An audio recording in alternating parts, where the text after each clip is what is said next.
This is the Horse Radio Network. This is episode 38 of Horsemanship Radio, brought to you by Index Fund Advisors, IFA.com. Horsemanship Radio is a part of the family of the Horse Radio Network. And today we have an expert in gentling horses. We also have an author and an inventor of equine equipment. And we also have a training tip from a lady from Guatemala. So we have a big show today.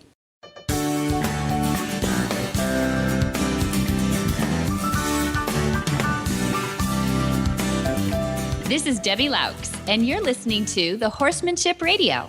Thank you for joining us. Horsemanship Radio airs on the 1st and the 15th of the month, and I have my producer, Glenn, with me today. How are you, Glenn? Good, Debbie. Hey, I was so excited to talk to you today. I couldn't wait till we had to record again. You know, one of my, I'd say the person I spend the second most amount of time with, beside my wife, is Jamie from the Horses in the Morning show, because, you know, we're together 3 mornings a week and, you know, doing show prep and stuff like that. We're not actually together, but you know what I mean. We spend time with each other and coast to coast. And we've become really good friends after almost 1,300 episodes. Wow. So, you know, I've gotten to know her really well. Well, she is so excited. She got this Mustang from one of the prison programs. She bought it at an auction at a prison program. So, you know, she got to see the prisoner ride this horse maybe for 10 minutes. So she was guessing, and then she was an auction. So the one she actually wanted, she didn't get. And this was the second choice, and she ended up getting this one and taking it home. And Thor is his name.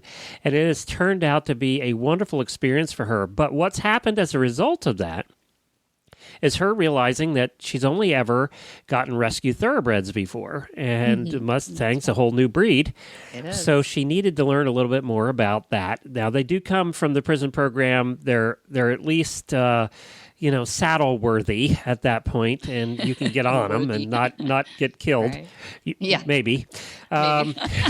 So she got home and realized she needed some additional instruction, and then I talked to her about Monty's program, and she came out and saw one of your things with Monty, and then she got on, and she has been watching those videos at the university, at Monty Roberts University, nonstop online. And boy, they have been really working for her. Well, she has a smart horse too. She does. Yeah. No, I know. I love that they're in like little 10-minute bites, so that she's so cute. She tells me, I watched this one. I watched a couple of times, and I went out to Thor. And she can take it right on her phone too, which is so cute. And he picked it up, and like it works, which is so fun. It's so fun when you see all the light bulbs popping and going off. You know, it's great stuff. And he is so smart, though. I mean, there is something about Mustangs surviving. He was adopted off the BLM then, right, for the prison system? I would assume that it would almost had to been, I would think. I think so. Yeah. That's usually the way they do them anyway, is they've got, they do the roundups too. And they are, they're the survivors out there. You take a thoroughbred out there and you say, well, gosh, some people do this actually. They go, let's put a really nice stallion out there with that wild herd, because that'll really bring up the quality of, oh no, he dies. They can't survive what some of these Mustangs, generationally survive on out there. It's just a really tough life. So not only are they biologically, physiologically tough, they are smart. They're survivors that avoid death and mayhem at every corner. Those little guys, from the time they're little foals, they drop and they go. So if for example, one of the coolest things is if you go into a herd of Mustangs, they're completely silent. You never hear them nicker. You never hear them whinny. Unless they're on full flight or something, But around, they think, why are other horses so noisy? Don't they know the cougars will find them when they do that, Shut up already. Look. Yeah, that's right. Are you kidding me? We're over here. We don't want them to know that. Yeah, so it is that from survival mode, they're like a deer that way, they're just on 100% survival mode all the time. So she got a particularly smart one, I think, too. She did really well on that. He's a big guy. I mean, he's huge. huge. Yeah, which for a Mustang, you don't usually. There was definitely some draft in there in his past somewhere. She wants to get carriage puller. Yeah, she wants to get him DNA'd so that she can see, and I bet you that's what she's going to find. But one of the neat thing, a couple of her videos kind of went viral, and you posted them on Monty Roberts' Facebook page, and they were just simple videos about, she was having trouble mounting him because he'd walk away. He was really not good at the whole mounting thing. And she watched Monty's videos on the university and on mounting. Well, within 2 or 3 attempts after, using what he said, she's there mounting him without him moving at all. And that's the video she posted. Yeah. It was cool.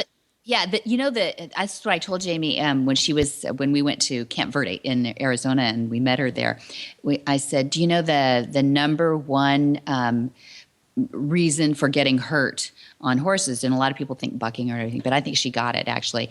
And that is attempting to mount a horse. More accidents and more, problems occur during this. And most people don't take the time to do that. So we came up with just a really simple little lesson to do that. And she took it to heart. She's like, I don't know. 20 minutes later, he was standing still. It helps to have that dually halter too. But, it's really about them figuring out that that's what we want. That's what I love, is when you see the horse go, oh, that's what you wanted. Why didn't you say so?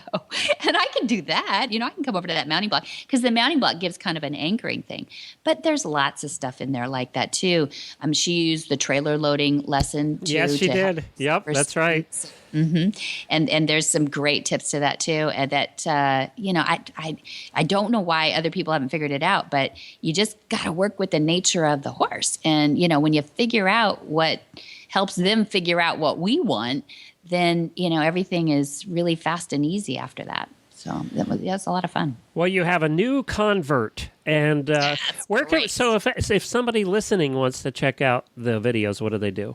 Yeah, they should go on the day pass for free for sure, because a lot of people go, I don't know if I can watch a video or not. But they go to MontyRobertsUniversity.com. So it's MontyRoberts.com. University. Sorry, I didn't spell that, did I? MontyRobertsUniversity.com. And then they'll see a big library page right there. And then it says join with a day pass. So they can jump on there for free for a day pass. You don't have to give up your credit card or anything. So big commercial for university. But you know what? It's really his mission statement. It's Monty's mission statement to share this stuff. It's cheap. It's less than $10 a month. Unlimited. And that's what Jamie's doing. She's watching it unlimited, which is great. You can watch 24/7 if you want to, back and forth over and over again. And they have little challenge questions and things like that too. But what I love is that she grabs her phone and just goes out to the, even if you don't have access to horses, it is kind of cool to learn about the nature of the horses. And like we're interviewing Denise Heinlein today to talk a lot about the nature of a horse and, their phobias, their fears, and what they think of us, and some of the social faux pas that we do with horses too. And we don't even know we're doing it. So there's a lot to learn. It's a lot of fun. But I don't think you ever stop learning because we're such different species. We're such a carnivore and they're such flight animals. And I don't know that we'll ever have it all figured out. But that's part of the fun of it, I think, Glenn. Don't you? Yes, I agree. And I have something else, too. The dually halter. We got one for my pony, Scooter, who's about 12 and a half, 13 hands. And Jennifer, sometime my wife, goes out for trail riding on her quarter horse and takes my Hackney pony along and just ponies him along to give him exercise when I'm busy and can't get out with him a lot. She'll take him along, and also mentally he loves to go on adventures. So she takes him. Well, she always had a problem because he's a pony, and he's a naughty little pony, and he tries to get away with pulling and yanking and all the things ponies do when you're going out on hacking adventures. Well, we got him a dually halter, figuring that might help, with this problem. And she took him out yesterday for the first time, and she said it was so much better. She said her arm is not 12 inches longer than the other one, like all the other times. And she said it was so much better. Good. That's great. So now can you see, you test me on these things all the time. Can you tell me in elevator speech, why that dually worked better for her, or do we need to get Jennifer I think on? we need to get Jennifer on. I didn't get the Okay, all chance to talk to her too much other than she wasn't whining and complaining like she usually did when Yeah, she good got enough. home. Right there. Stop right there. So that's I where should the never horse ask. husband stops the conversation and goes, That's yes. right. Good enough. But we'll definitely get her on to chat about that sometime. And she's going to be doing it some more, so maybe we'll let her do it once or twice more and Okay, yeah. So get back to us on it. Be our expert. But I just wanted to tell you, first test was good. Good. Okay. Well, it's worked for us for years, so I'm not surprised, but I'm really happy. That's good. That's good. Okay. Well, I'm excited about getting right into our instructors here, and we've got two really good horsewomen coming up today, and I think we're going to have some fun. So we're going to have the head instructor of the Monty Roberts International Learning Center right after this commercial from IFA.com. Hi, I'm Mark Hebner, president of Index Fund Advisors and proud owner of Monty Roberts Willing Partners graduate, He's a Sugar Bear. You know, investment portfolios are a lot like horses. You need to find one that best suits you, your temperament, and your stage of life. Some people might like an energetic horse and an aggressive investment portfolio, while others are more comfortable with a gentle ride and a more conservative investment portfolio. The trick is to find the one that's right for you. That's what Index Fund Advisors is all about, matching people with portfolios, risk-appropriate, low-cost, and globally diversified investment portfolios. You can find the right portfolio for you by taking the Risk Capacity Survey at IFA.com. That's IFA as in Index Fund Advisors. Or you can call us toll-free at 888-643-3133. That's 888-643-3133. Denise Heinlein has loved horses since she was 5 years old. She's traveled the world training horses, and she's finally settled in California as a specialist in teaching students to gentle horses and to help horses overcome some phobias and remedial issues too. After teaching classes and courses in Germany and getting a lot of experience in the thoroughbred industry, she's now working and teaching at the Monty Roberts International Learning Center in California. Welcome, Denise Heinlein from the Monty Roberts International Learning Center. How are you today? Hello, Debbie. Thank you very much. I'm fine. Good. I know you're in the middle of teaching an advanced course right now, so I know we've got just a short while with you, but how's it going? Well, it's going very well. We are at the end of our 3 weeks advanced course, and it's always really, really nice to see how the students and the horses together did have this learning period, what they now kind of is unfortunately ending, but yeah, it is super lovely to see like the progress they did in those 2.5 weeks so far. Have they come a long way? Oh yeah, they did. Yeah.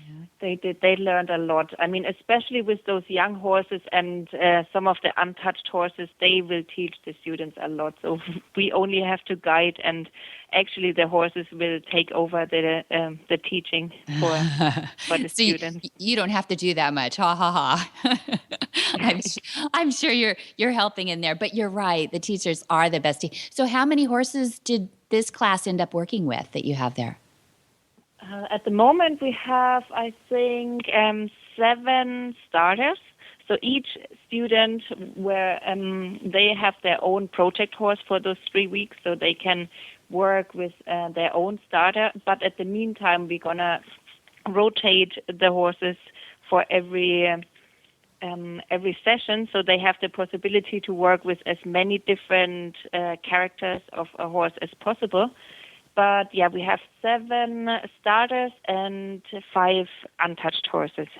Ooh, 5 untouched too. So the starters may have had been handled some and have some halter training and things like that. So this is their first saddle up on them?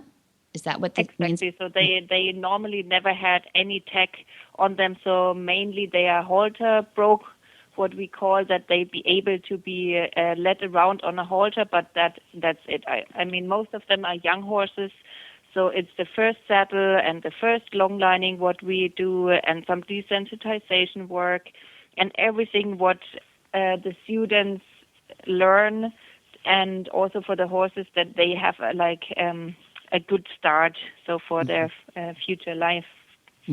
This isn't that Wild West look like a Remington Bronze where they're bucking and scared and all that. It's very quiet, yes?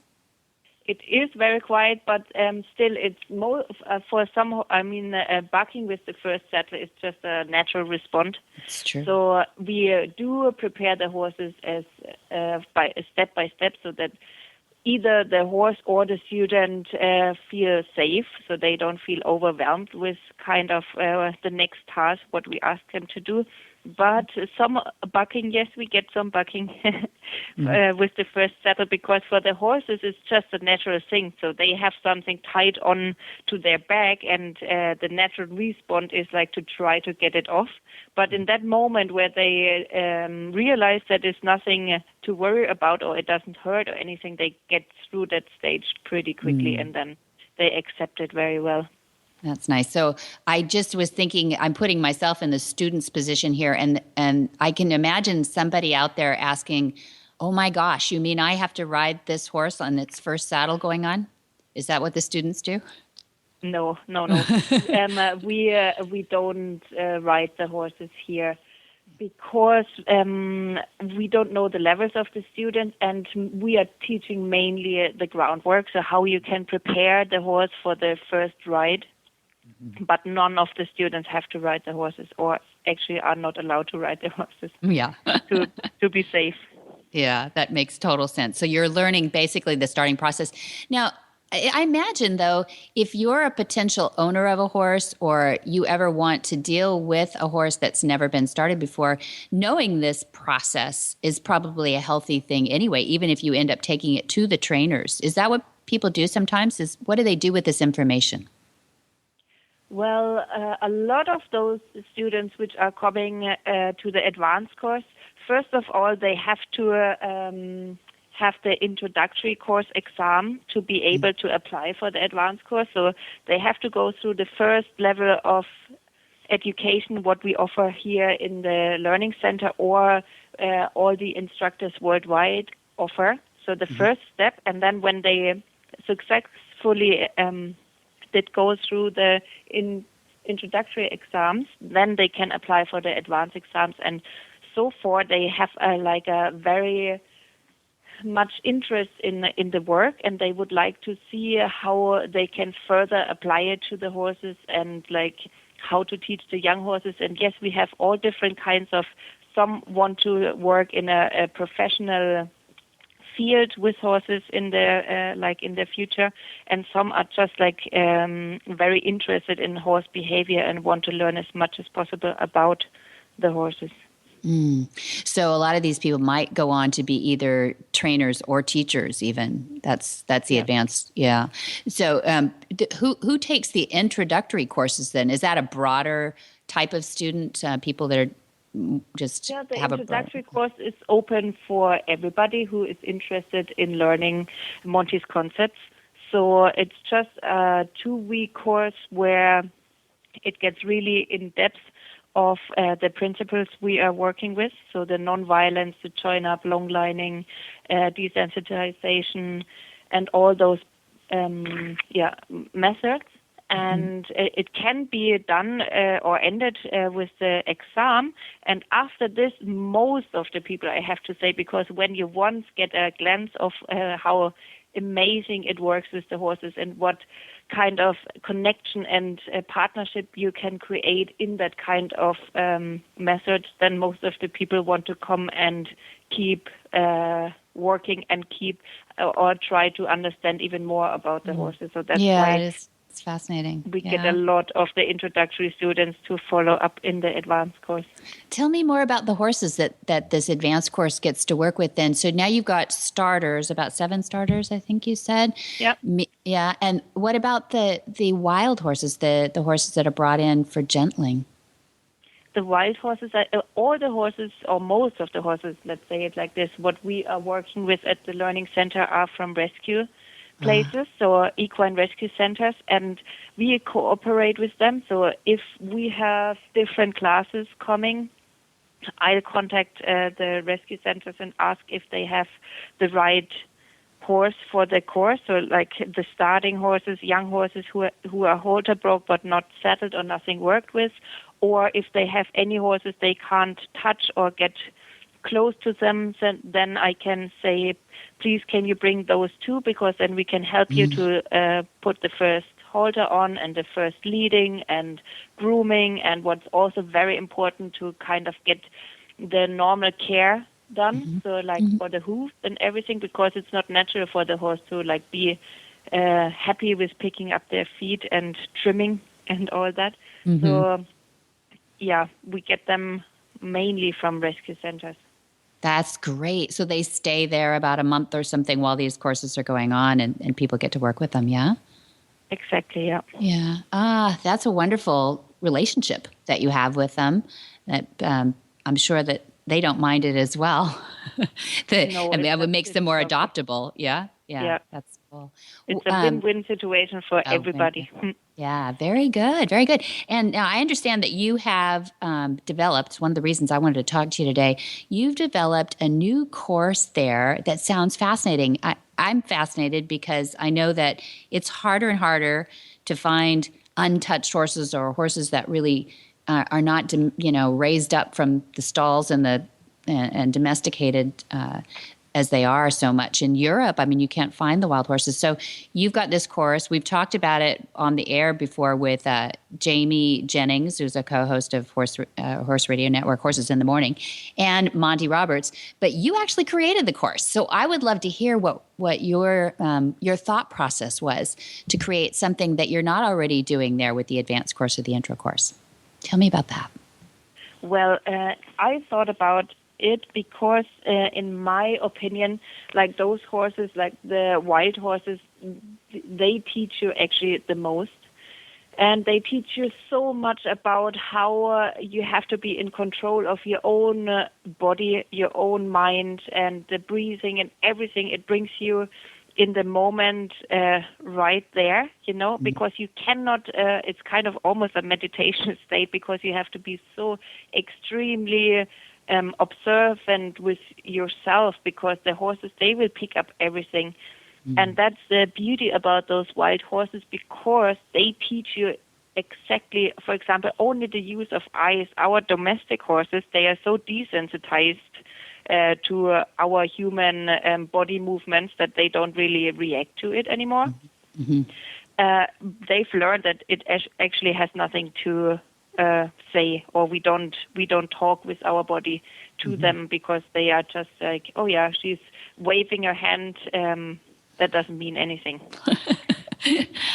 I see what you're saying. So you're saying, like, we like to look our horse in the eyes all dreamy and figure that he's, looking back at us with the same dreamy things. But in the horse language, that means something else, right? Yeah, exactly. So in the horse language, that actually means something. They don't like it. So because in that moment where you start having eye contact, normally like predators, they focus on their prey. So if they start to focus or steer at like a horse, it means like almost that they did look it up for like their food, like their prey. Yeah, right. Yeah. And for us, like the eye contact, we are not so aware of it. So because we think it is like, or at least in our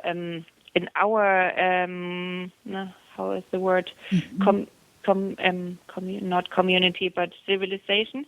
Or it's our language within our community. Yeah. So eye contact means it's quite polite. So you should watch the other person in the eye to show that you are interested in. So we just copy that thought and like look our horses in the eye because it's so beautiful. But yes, for the horse, it's like actually not nice. It's like a lot of pressure. And wild horses teach you that. So in that moment where you slit your eye up to the horse's eye, they go away. They really respond to everything. They also respond if you don't work on your breathing and like your whole body is tense, they respond to it. Also, if you have your hand open or how you give them the first touch, if it's like with a tickling movement or if it's like a nice solid movement, they respond to it. And all our domesticated horses, they don't. I mean, maybe in the severe cases, yes, they show you a little bit of a reaction, but not as extreme as the wild horses. And therefore, I think everybody who is interested in like the horse business or wants to work with business, they should have like the masters teaching them, which are the wild horses, in my opinion. Horses. Yeah. So in your university, the wild horses are the master instructors. They're the professors, right? And They're the professors. Yeah. they are. They're great teachers. And do you have anybody who really excels at this that surprises you? In other words, do the younger kids pick it up faster, or a more mature person? Are they able to control their biofeedback, if it were, better? Actually, it's hard for me to say that because I think that's a kind of a special talent. I mean, everybody can learn it, of course. You can learn how to control your movements better and your breathing better, and you can definitely work on yourself. But to really be good in it, I personally think it's a talent. It's a talent. So somebody can work on it, but if their physiology is more laid back or more quiet, it's easier for them. That talent, that kind of talent. Well, hard to explain. No, that kind of talent to totally understand it. You know, I go through and I've seen all the students are getting to the point where they like learn so much and develop so many good skills to be able to communicate with the horses. But then there are a few who are like talented in that kind of way. You know, who will out of the rest who is also working hard.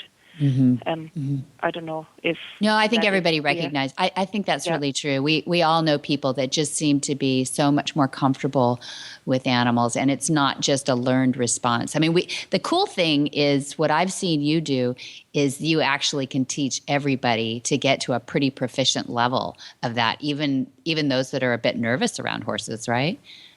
Oh yeah, as more you learn about the horses, the better you can understand, and the less afraid or like nervous you are around, because they get predictable. If you be able to read what they say, you can like respond to it. So, and that helps a lot of students to calm down and really be like more confident around the horses, because they understand the horse just better. Yeah, it totally makes sense. And do you figure that this course this summer will be working more on that, or are you just going to kind of leave them alone to work with the wild horses and figure it out for themselves? No, we're gonna like work always in a guided way with the people. So if somebody, for example, comes in who has not that much experience with horses at all, they would probably be assisting more and maybe for the first touch and so, but will be not working with the horses by themselves. So we're gonna totally kind of like assess the people. Assess the people, exactly, and then see what kind of levels they will bring. And in their level, we're gonna like work with the horses together. But still, it is so amazingly beautiful to see the learning curve, what those wild horses are going through. And so in the beginning, they're terrified by humans. And they think that with the first touch, they will die. And if you show them in a nice, gentle way that we don't harm them, and we are only like teaching them step by step that they can understand what we would like them to do. And then their turnaround is so amazing that I think it's like interesting for everybody, even if you don't have that much hands-on experience yourself, which I of course try to implement as much as I can to keep everybody safe. And but still, it has to be according to the skills. Yeah, and we should Yeah. note that you have that IFA gentling pen too, which makes it so safe with the chutes and the small sand paddock and deep footing and Yeah. really safe. Exactly. So the whole setup is it's done. It's perfectly made for this kind of courses. Yeah. I was just I was rereading some of the Temple Grandin materials, and I'm hoping we get to speak with her as part of the instructors meetup in May. But when you were talking about eyes on eyes, if people think about autism, some people will not know who Temple Grandin is, but you should look her up. She is an amazing, high functioning autistic who is very much a flight animal, don't you think? Yeah. Yeah, I mean, yeah. Keep going. Sorry. Yeah, well, I was going to say that she doesn't like to be looked at in the eye either, just like horses. So I know that you were talking about it being a social thing that we've learned to look people in the eye, but not even all humans are that comfortable with eye contact. Yeah, exactly. So, and if you remember that kind of game, I don't know, we did play that when I was a kid, that we did stare each other in the eye, and and it gets really uncomfortable. I mean, if you have too long eye contact, you try to really, you have to take it off, because it gets to the point where you cannot hold it anymore.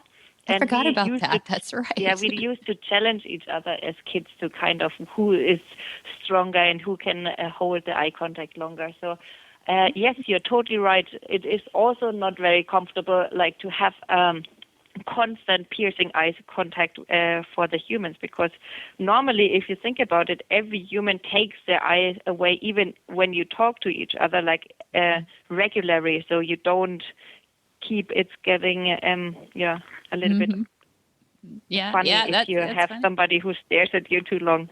Yeah, that must be something in our DNA way back. We all had that look from across the dinner table when our parents are I think it don't is ever like do the that expression. Because when you think about cats and dogs, when they start to focusing each other, that's mainly either there's one who takes the eyes off and like goes away, or it starts to get into a fight. Yeah. So eye contact in each individual, like each species, it means like something very, very important. Mm-hmm. Yeah, we've all seen those birds that look at themselves in the mirrors and start pecking away, right? So yeah, it's fighting words. I think it's fighting looks. Anyway, well, that's great. Well, I look forward to hearing more about the July event and where do we find out about it? Can you give us some contact information? Yeah, you can find out about it on our website. It's joinup-org. Joinup-up.org or at Monty Roberts' website. Okay. And you can also write me an email at denise@join-up.org. And it will be happening in July from the 6th to the 17th this year. And I hope that like a lot of people will come in and experience this kind of course. And since it's the first time, it's very exciting for me too to see how far we can get. And if people like it as much as I think it will be brilliant.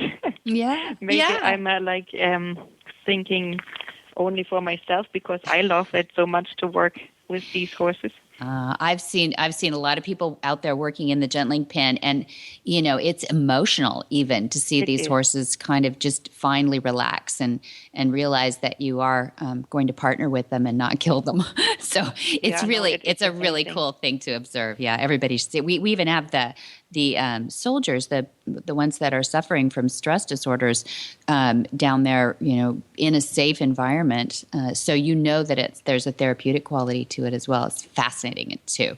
Well, thank you, Denise Heinlein, for joining us today from the epicenter of gentle horse training, which is the Monty Roberts International Learning Center. And I hope you'll join us again after that clinic and tell us about it.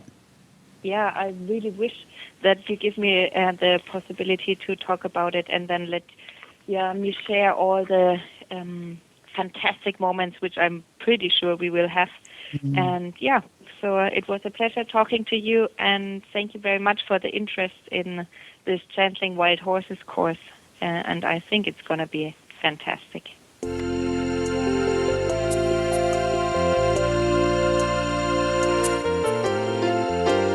We all hear about omega-3 and how important it is for your horse's nutrition. But why? Well, simply put, horses were created to get all of their nutrition from live, natural grasses.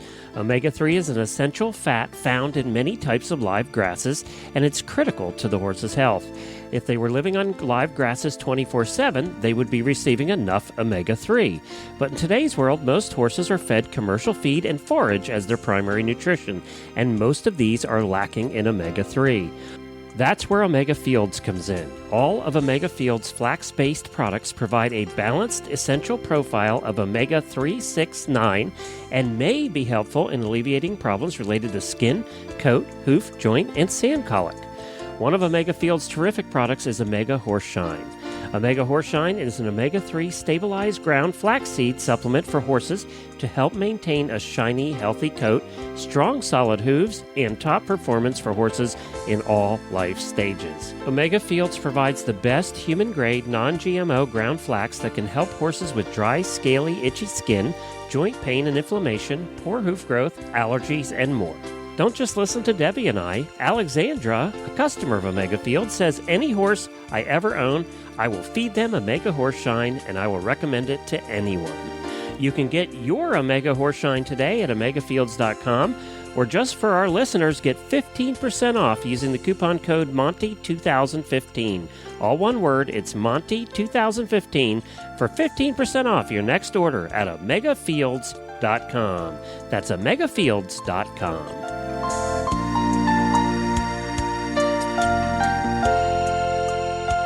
Carol Herder is president of Cavallo Horse and Rider, Inc. She's an author and an inventor, and she has a genuine passion to help educate horse owners. She travels all over the world doing that, and she likes to speak on her belief that caring for horses' hooves naturally and keeping them barefoot is best. So she is a barefoot advocate, and she's designed and developed a whole range of Cavallo boots and even saddle pads too to address the needs of the horse. I love her focus on that. In 2010, she won the Royal Bank of Canada Western Trailblazer Woman Entrepreneur Year. I don't know how they get all that on a trophy. Woman Entrepreneur of the Year Award. Her background is in holistic and alternative healthcare, and she co-authored a book called The Barefoot Trim, the Cavallo Barefoot Trim. And you'll see her articles in various publications. And she and her husband Greg live in beautiful Vancouver, BC. And if I was a horse, I would want to be owned by Carol Herder. Welcome back, Carol Herder. I'm so happy to have you back on this show. How are you? I'm very well, Debbie, enjoying the spring here in British Columbia. The sun's shining, the sky's blue. I'm so grateful that the riding season is about to kick off again. Yes, it is. It's almost May. It's getting really close to that. We've just had our Easter, and now everybody is pulling out the gear and washing the old boots off and everything and getting ready to go. And Vancouver is gorgeous this time of year. I'm sure everybody's just sighing because there's a lot of cold spots still left. So I wanted to talk today about, we had so much fun last time talking to you, and I know you've gone to a million places. I would love to hear about all I think the last time we talked, you had just got back from from Africa, and you had done a beautiful tour of that. And I know you've been to all kinds of spots since then. We talked about the Road to the Horse. Yeah, I was there, and she was there, and we never met up. I can't believe that, Glenn. I know. I saw her husband. Glenn was hiding from me. I was hiding. Actually, we were in watching most of the time. It was so much fun. We just had to watch. It was fun. Yeah, pretty exciting show. Yeah. It's so great that that's such a big event these days, too. 20 years ago, who would have thought, watching young horses be started, we thought that had to happen behind the barn somewhere with a trainer and everything. And now these guys are out there showing everything they got, and they're talented, huh? And these fans are rabid. Yeah, and you know who's really talented are the horses, those beautiful young baby horses who just want to do the best they can, So providing some understanding and some comfort, they're just willing. You know, they're so curious. They're like little babies. They want to know what's going on and how to please. Yeah, and how to please. Yeah, they want to be your partner. They're so generous, aren't they? If we think about it, how crazy these environments that we put them in, and they just put up with us. Yeah, give and give and give some more. Yeah. Mm-hmm. They're great teachers, though, too. You're absolutely right, Carol. So, and I know that Chris Cox just took everything home on the winnings of that. But did you see some other talent coming in, too? Some young guys, gals? You know, honestly, it's funny you asked me that question because I look at the horses. I'm looking at these horses. I know everybody's, betting on the performers, the people, but I'm looking at these horses and I'm thinking, they are such an opportunity for growth for us because they reflect what we give them. And so I guess in turn I am looking at the trainers too because I see how these horses are responding and I see how much that is a reflection of what's being put out for them. Mm-hmm. Mm-hmm. And it's an opportunity that we have every single time we're involved with our horse. How they respond to us is what we give them. We reflect. That's that mirror thing too. They mirror what we're doing. I'm sure this has been talked about, but I'm ignorant to it. Do they ever plan like a follow up with these horses? Like this horse, this is 4 years on from the road to the horse or whatever, and that we get to see how they do. Does anybody know that, Glenn? Well, yeah, because most of the trainers end up keeping the horses, they are fans. I know exactly what those horses are up to. Oh, that's awesome. Yeah, they follow them that way. Mary Kitzmiller, who was one of the wild cards this year, does Horses in the Morning with me once a month. And she has a horse named Guthrie, and that's the one she trained up for the wild card competition, and she will never get rid of that horse. She loves that horse. So that horse will be going everywhere with her, and a lot of these trainers end up taking them on the road with them for their circuit, for their, for their seminar circuits and stuff like that. So these horses end up with jobs, and they end up usually at the trainer's house. They usually end up keeping them. There you go. Yeah. I think that's the biggest story right there, right? I mean, I know a lot of people say it's rushed or it's fast or they're young, but if they end up as happy, healthy horses, then there must be something okay happening out there. And those trainers and horses are influencing such a generation at this point. And I don't think we can discount that. I think that's a really important element that's going on right now, that everything is not done behind the barn anymore, but it's actually out in the sunshine. 20 years ago, trainers would not reveal their secrets, quote unquote. Yeah. You couldn't get anything out of them, and nor would they let you watch. Right. Exactly. And you wouldn't want to watch in some cases. Right. Exactly. But true. People would come it's getting home. so much kinder, and it's all about a bond. That's right. And I don't think trainers can hide from that anymore. The ones that just say, hey, I'm the trainer here. I don't think they can do that anymore. That's just old fashioned anymore. So it's good for the horses. Good for the horses and good for boy, you get videoed and you're on YouTube in no time. Yeah, that's true. That's true. Of course, they can doctor those too, so be careful with that. Yeah. But we're excited that people are starting to see options out there, aren't we? There's so many options to be kinder, gentler, more comfortable for us and our horses. Mm-hmm. You can take your time or you can go fast. I think horses, you talk about the Mustangs out in the Nevada desert, they don't get an opportunity to be slow out there. They're going to have to, they learn to walk fast, they learn to run fast, and they learn to survive, by, you don't get a second chance out there. So I think it's true. One of the beautiful things they do have out there, which aren't provided in a lot of domestic environments, is the herd, is the family. That's and that social interaction, that community life just breeds happiness hormones, I mean, they can survive a lot of things because they are and have and continue to carry on the herd mentality. That's right. We should be real careful about breaking that up too when we do that. But I think you do see. I do see some of those adoptions coming off with really healthy horses and really happy horses if they can go right into a situation where they have a job and they're brought up safely and sanely and gently.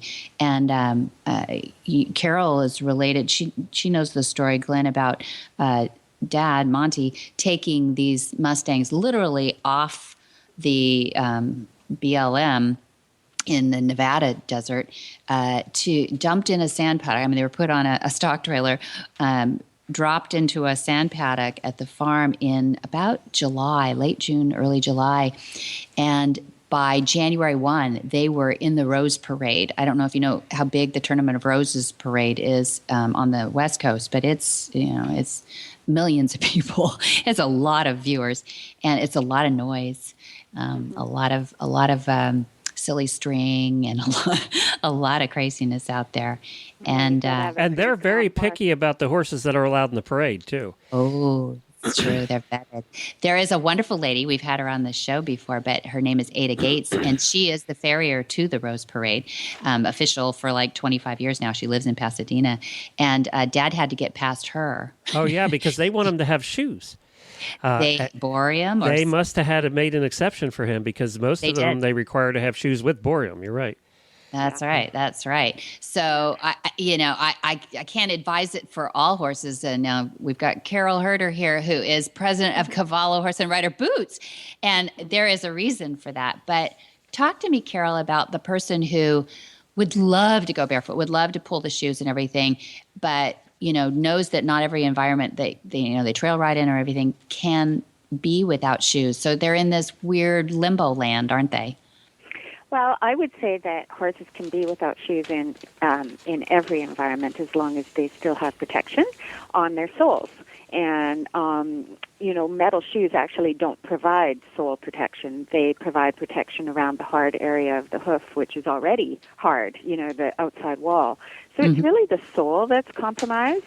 And when there's an additional, average 200 pounds is the average weight of most riders and tack. So you put an additional 200 pounds, which translates to about 20% of the horse's body weight, on their back, it's pushing the sole even further into the terrain. So that's where you really need sole protection. And, of course, that comes in the form of boots.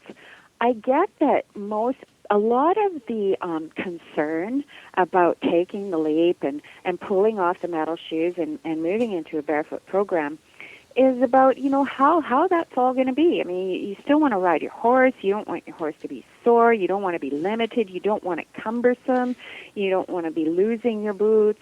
Sometimes it seems so daunting. And then you've got the addition of, this farrier who's been very kind and attentive and maybe really doesn't agree with you wanting to go barefoot. Yeah, so that's true. It sets up a bit of, a disparity. I mean, how do I do this? What kind of support am I going to get along the way? But I'm truly here to tell you how easy it is, because we get testimonials all day long and we talk to people all day long. And one of the most fun parts of my job is that conversation that I have with the customer when she says, look, I really want to do this, but I'm really not sure.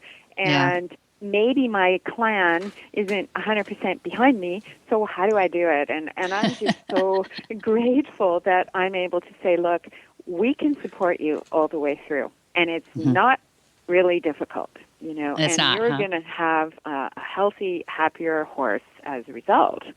Mm-hmm. Yeah. So, but how do you know, without seeing their horse, that those hooves are going to hold up to this? Is there a teasing that goes on to those hooves? Is there a transition time that you give them, a roadmap to get those hooves even hardened and kind of over the holes in the hoof? Yeah. Well, here's the thing. Like, horses do come, with a different sort of pathology, and some of them have damage going on internally that's rather severe, and some, haven't been shod for very long, or maybe they've only been shod part of the year, so they still have this, what we call hoof mechanism. And hoof mechanism is when the weight of the horse descends, the hoof is meant to expand and allow somewhere for that weight to go down. And in so doing, pump blood. Oh, yeah. And you may have heard it said, that a horse has 5 hearts. 5 hearts, yeah. Yeah, they're all heart, and 4 on the ground. And those 4 on the ground are the frogs, and they're meant to pump blood. So they actually have to make contact with the ground. Once they start making contact with the ground, the horse is then able to feel what's going on in his hoof. And in some instances, what's going on is not very comfortable. So you can mask that by nailing metal shoes onto their feet, and then they don't feel whatever's going on. But, I mean, it's still going on. Or there's a transition period where they feel what's going on, and maybe they're verging on navicular or laminitis or something. The whole thing is put boots on, give them sole protection, and get them moving, because the more they move, the more the blood circulates. And blood has nutrients in it, which will facilitate the transition process. So I remember my horse like 10 years ago, and she had a lot of damage. If I hadn't have pulled the shoes, I mean, she was a 6-year-old.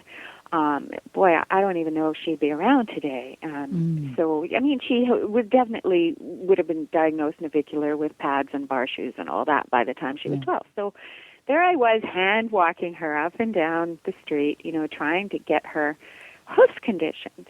And then as soon as you pop boots on, they have this comfort, and off they go. So the boots are meant not only for transition, but also when you get on and ride and push that sole further in. So here's the thing. There may be a couple of days where your horse seems a little uncomfortable, but it really doesn't have to last any longer than a few days, even in the worst case scenario, particularly when you have sole protection on, because no hoof, no horse. They want to move. They want to get well. And they'll do intrinsically, their body has this intrinsic ability to heal. They'll do what they need to do. And in some cases, that requires a lot of movement. And they'll move on those sore hooves even? Is it like biting down on a sore tooth where, we've got that instinct to kind of work through that problem? I think that's part of it. And then also with movement comes the endorphins.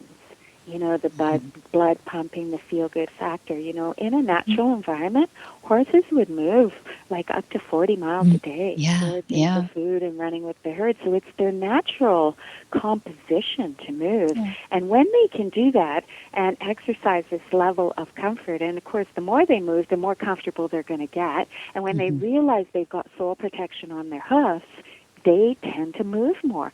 You know how sometimes you see... Well, people will pull the shoes off a horse, and the horse will go stand on a grassy knoll and just stand there. He doesn't want to move because now he can feel his feet, and it doesn't feel great. But you put boots on, and off he goes, kicking at his heels, having a fabulous time. So and is there any domestic, Debbie? We can't mistake the fact that they're domestic. Yeah. We are. Yeah. We don't all have the privilege of working with those Mustangs straight off the reservation, do we?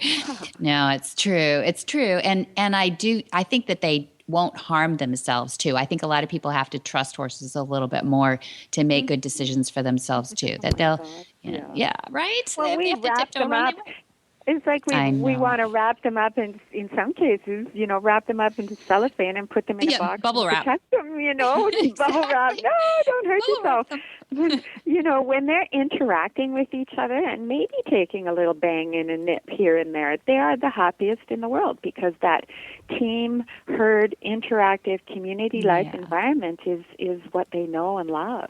And that builds the happiness hormone, happiness molecule, endorphins. They're natural endorphin. Yeah, absolutely.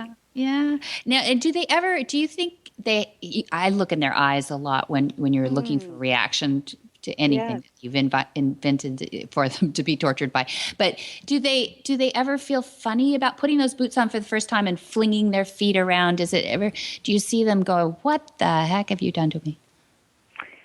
Oh, those infinite pools, their eyes, isn't it? Like, you could just look at them forever, those big bulbous eyes. Here's what generally happens.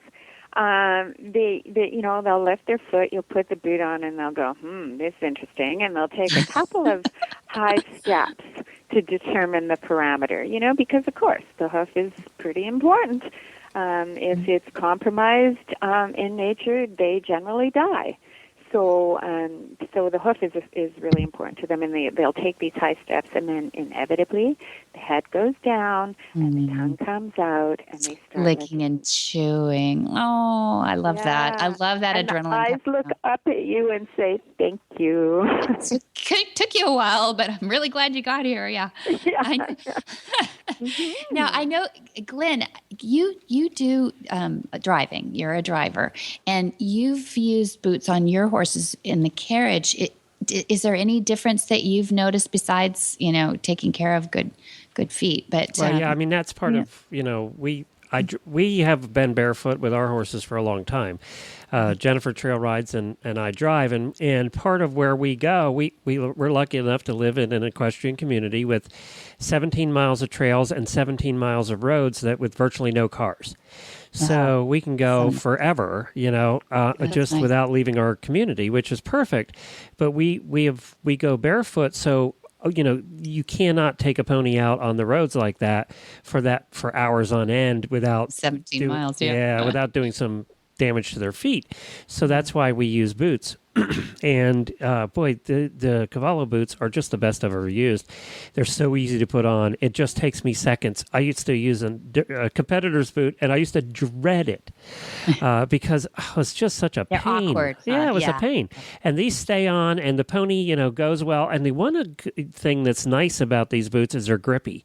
I don't get the pony slipping at all on the road like that. They use boots like this for endurance and where they're going over rocks and wet areas, and they're really made for all those kinds of conditions, which is kind of nice. So I wouldn't drive him on the roads at a trot for any period of time without the boots on. Yeah, Glenn, that's a great point, because what we really wanted to do is create a boot that was really easy to put on, and so that you never had to feel like, oh gosh, I've got this other function I have to do in the whole tack-up procedure. So it's just as easy as picking up the hoof.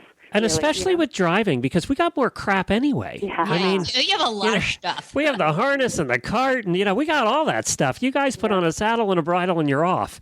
We got all that crap to put on, and then you add that to it. And I know it sounds like a first world problem, right? But when you're limited on time and you're going, and some days it was the decision, I don't feel like putting the boots on today, so I would just drive around the farm. We wouldn't go out on the road because I didn't feel like fussing with those boots. Yeah, that'll work. Until you got your Cavallos. That's exactly how I got them, and why I like them so much. And we even got extras. So, definitely I see a lot of people wanting, we tend to, all the horse shows, Equitana and Equine Affairs, and there's a lot of interest in a more natural program, as opposed to. People are starting to realize that nailing metal shoes onto their hoof not only restricts the function of the hoof, but then it refers shock back up the structure, So you've got your anti-inflammatories and all these anti-painkillers and anti-swelling medication on the shelves of your tack store, because our horses are getting sore, with this metal nailed to their feet. Another thing coming from the horse husband's point of view is it's cheaper this way. I'm always happy now. It costs us $50 for our farrier to do the trims on the two horses, and then instead of $300 or $400. So you buy the boots once, you use them for a very long time, and then you save on every time the farrier comes out. I love that part. I know that's not the main reason for doing it, but I like that part. That gets our husbands happy. That's that's right. That's right. Well, I have to tell you, and we do get a lot of comments about vet bills too, because there are some complications involved with nailing metal onto a horse's feet, and that's where the naviculars and the laminitis can really start to originate. So, maybe less vet bills. If you turn your horses out together, and they love hanging out together, and they're barefoot, they're not going to hurt each other anywhere near as much as they would if they had metal shoes.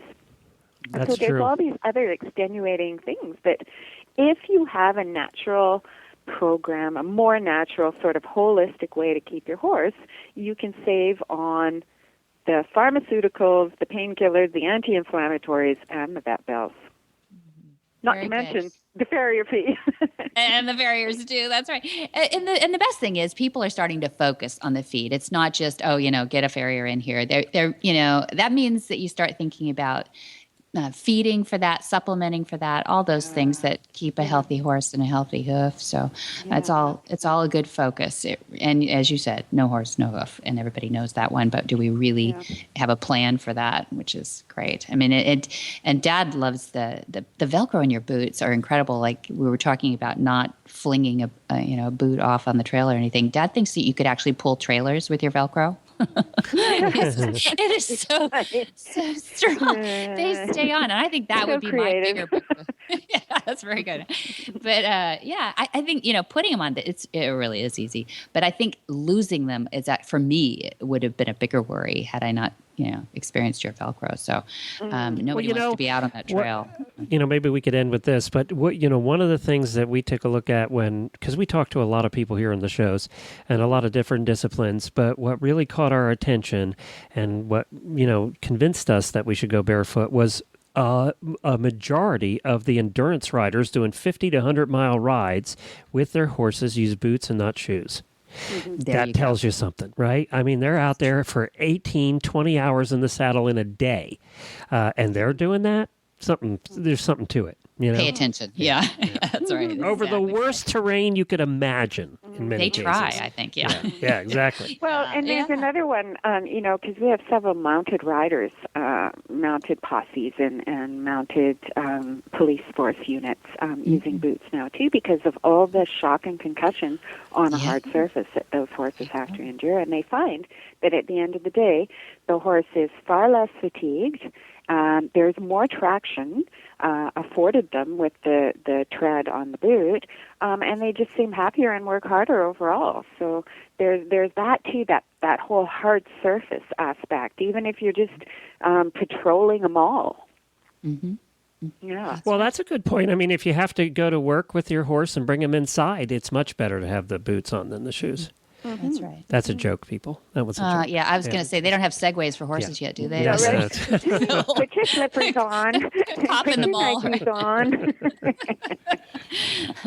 Well, Carol, it's always fun to have you. It was really fun. And thank you, Glenn, for joining us today, too. That was a lot of fun. And, I hope everybody will give this a try if they're kind of sitting on the fence about pulling those shoes.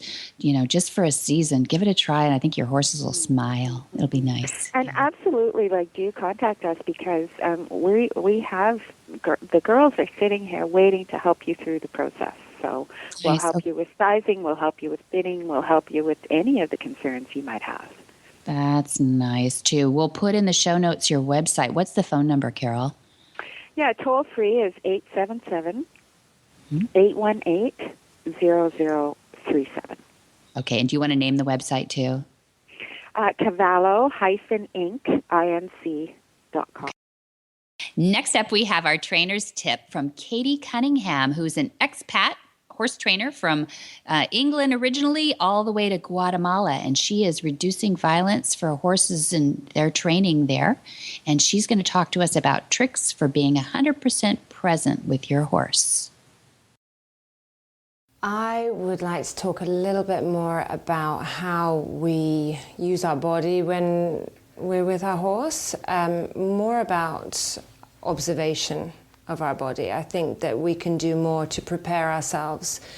If we're working with a starter or a remedial horse, it's really important to be calm, and we do talk about moving slowly and what have you, but I like to take it a little bit further and really try and get my energy down, or even I kind of try and send it down to the ground, and get my breathing, really into my core diaphragm. Good. You do the diaphragmatic breathing. That's right. Real deep. Real deep. And then I really try to get present with my horse. So I feel that if you're there 100% with your horse, and I literally say it out loud, I say, I see you, and I'm here with you, then I feel like a lot of the problems are answered for you. Because sometimes we've got issues going on, but actually we're just not 100% focused on what's going on, and so we don't see what needs to be done. And if we're with our horse 100%, whether you're ridden or on the ground, so if I'm riding a dressage horse or show jumping or what have you, And I literally say out loud because I tend to forget, because we all have a habit of thinking, what are we going to have for supper or what have you. And I literally do look down to the horse and say, I'm here with you, I see you, I'm right here with you. Then your whole sense, you can feel things going on so much more physically, but also you're just right there with your horse, and then everything else slips away. And I also think that's one of the secrets and the joys of Join Up and the successes of Join Up is that when participants, particularly the kind of people that I work with, go into the round pen, it's maybe the only time in their life that they've been 100% present, like really, really focused, because it's so intense for them. And that's why the information is just absorbed so intrinsically and not, because half the time humans tend to go around thinking of 10 things at the same time. But we need to give what we're doing 100% attention, and then most of our problems will be answered. That's right? Excellent. So the horses are reading your intent, and you're creating an intention that is focused just on them. Yeah. Is that right? Yeah. It's a beautiful tip. Yeah. It's not very technical, but I think that it applies to every situation, yeah? Anytime you get around a horse? Yeah. No, that's brilliant. It's not discipline specific. It's horse specific. Exactly. I like that. Thanks, Katie. Okay, my pleasure. What in the wide, wide world of sports is going on here?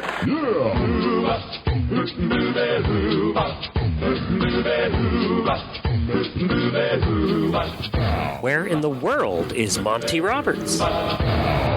Monty is looking forward to meeting some new friends, two-legged and four-legged, in Germany. He's up next in Germany, April 6, 17, and 19. And then he is spending this weekend, this will have just happened, 11, 12 in Hungary. Yes, he's in Eastern Europe, and he's doing a special training there with all of his certified instructors in that area. Then he hops over to Melbourne, Australia, where he'll be there on April 25 and 26. And then in Shepparton, Australia, April 29. And lastly, he spends a weekend in Canberra in Australia, May 2 and 3. Then he trots back home to meet up with all of his certified instructors at the conference in mid-May. So catch all of his information here, Glenn. More details at montyroberts.com, all of Monty's calendar, or you can give them a call at 805-688-6288. And of course, for details about today's show, go to horsemanshipradio.com, where you can find links, photos, and more information about our guests. And always, we love your feedback. Please follow us on Facebook under facebook.com/Monty Roberts and Twitter at twitter.com. And to get the free app, go to Horse Radio Network on iTunes or Android. It's free, it's easy to download, and the Horsemanship Radio Show is one of 8 different shows on the app. That's amazing. And many thanks to our sponsors, too. Couldn't do it without you. Be sure to visit all the other great shows, too, on Horse Radio Network at www.horseradionetwork.com. Until next time, have many happy horse hours.